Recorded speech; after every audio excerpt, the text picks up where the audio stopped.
As we all know, the Hogwarts houses were created by 4 legendary founders, each representing a distinct value that forms the basis of each of the Hogwarts houses. Whether you're a Gryffindor, Slytherin, Ravenclaw or Hufflepuff, you know typically what your values are, but let's give a quick overview of all the values of each house, and also a bit of a notable fact about them as well, because why not? So let's start with one of the more famous and popular houses, which is Gryffindor, created by Godric Gryffindor. The traits of this are courage, bravery, chivalry and determination. Now we know that does tend to be true when you look at Harry, Ron and Hermione. They do put themselves in some very sticky situations where they have to be brave, and there is moments of chivalry in there as well. Courage, absolutely. I agree that is in there. You look at sort of the Battle of Hogwarts, how they were, you know, look at Neville. He was extremely brave with the sword, and Nagini, he walked out towards Voldemort and, you know, had his speech. That was incredibly brave. I just thought that was really nice. And again, Neville, just to take him again, he took Ginny to the ball, which was really lovely. He is a chivalrous person. And Godric Gryffindor actually valued bravery above all else. I think he would have loved Neville. I mean, obviously he probably would have liked Harry and all that, but Neville really was an underdog, and he came out and he was so brave that I do think that Godric would have absolutely adored him. Godric was known for his fearless nature and his leadership in the battle against the dark forces. He also created the Sword of Gryffindor, as we know, and it would become a key magical item for many Gryffindor students. So that's Godric Gryffindor. Let's move on to my house, which is Slytherin, created by Salazar Slytherin. Now, these traits are ambition, cunning, resourcefulness, and a strong sense of self-preservation. And again, I think we could say this is true. Draco is extremely cunning and he has ambition.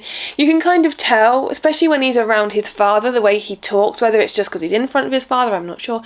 But he has this sense of, you know, I eat with important people, I sit with important people, my father's personal friends with who, you know, all these people. He does have these ambitions and this ambitious kind of side to him, and the strong sense of self-preservation I think does come out in the Slytherins as well, especially around Lucius. So when Voldemort comes back and he's like, you know, McNair and Crabbe and Goyle, where were you? And Lucius was like, I was here, you know, I never stopped believing. But Voldemort is like, yeah, but you weren't really out there, were you? You're kind of a coward about this still. So it's quite interesting when they look at the sense of self-preservation, that you can really attribute that to a lot of Slytherins. The resourcefulness, I'm struggling to think of an example here of resourcefulness. Let me know if you guys have one, but I can't think of a time where the Slytherins show resourcefulness. Again, I definitely think I see more Gryffindors do that. But yeah, tell me if I'm wrong. If you can think of anything, let me know. So a notable fact about Slytherin. So he believed that only pure-blood wizards should attend Hogwarts. Now we do know that that is not really a secret. And he was deeply opposed to Muggle-born students. Again, not really a secret. It's definitely something that you get a sense of from Draco anyway, so that's had to come from somewhere, right? His legacy is complex, with some students under his house embodying traits like ambition, while others became infamous for their connection to dark magic, and we all know who we're talking about here, Thomas Riddle. So Tom Riddle is a descendant of Slytherin, so not only is it right that he's in Slytherin anyway, and he does go dark, but you can almost those traits, those sort of his family heirloom was hating Muggleborns. That is what got passed down. I know that the whole thing around his father is kind of attributing to it, but then Tom believed that if you were of wizard blood, you shouldn't be able to die. So he was just very confused anyway, but I think as soon as he started learning about his history, then that's kind of when it all started going wrong and all that sort of stuff. So moving on to Helga Hufflepuff. Now, I'm going to the studios in July and I'm so excited. There will be a vlog. I will film as much as I can for you guys as well.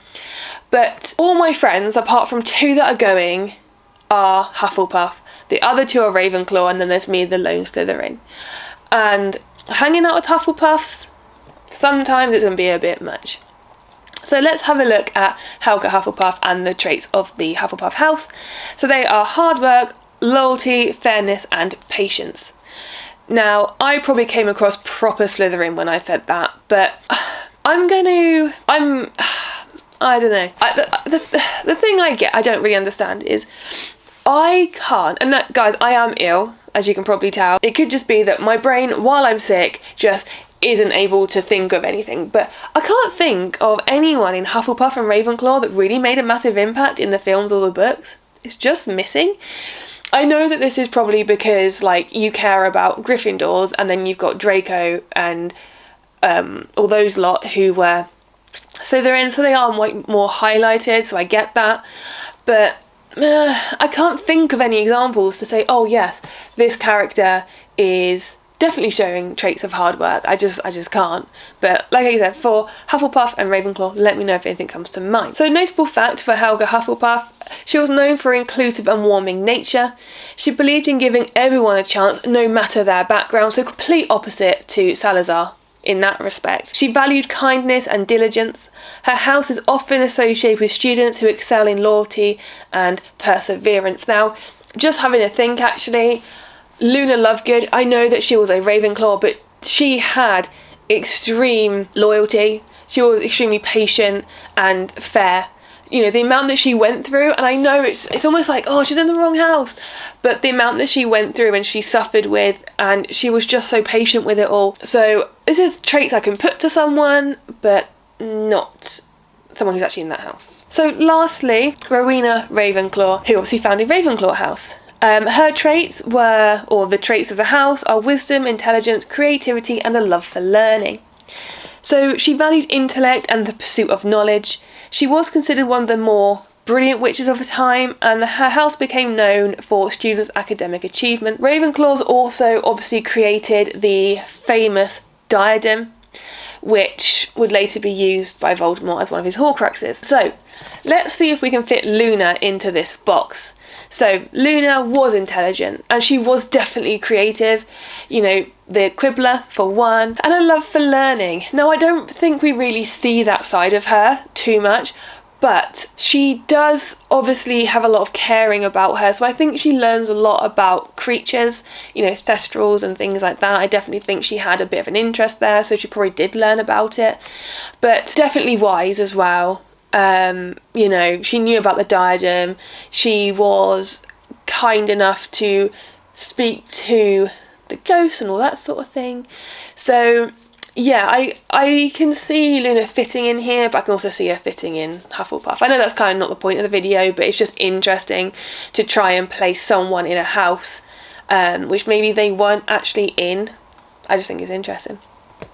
But those are the 4 founders of Hogwarts.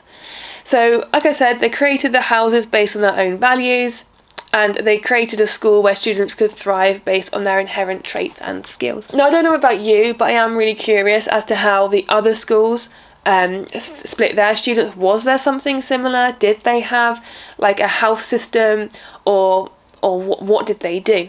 Let me know if you'd like me to look into that, and I can definitely do a video about that as well. But that's it for this video, guys. As I said, I'm not feeling 100%, but I didn't want you guys to miss out on another video this week. Do subscribe.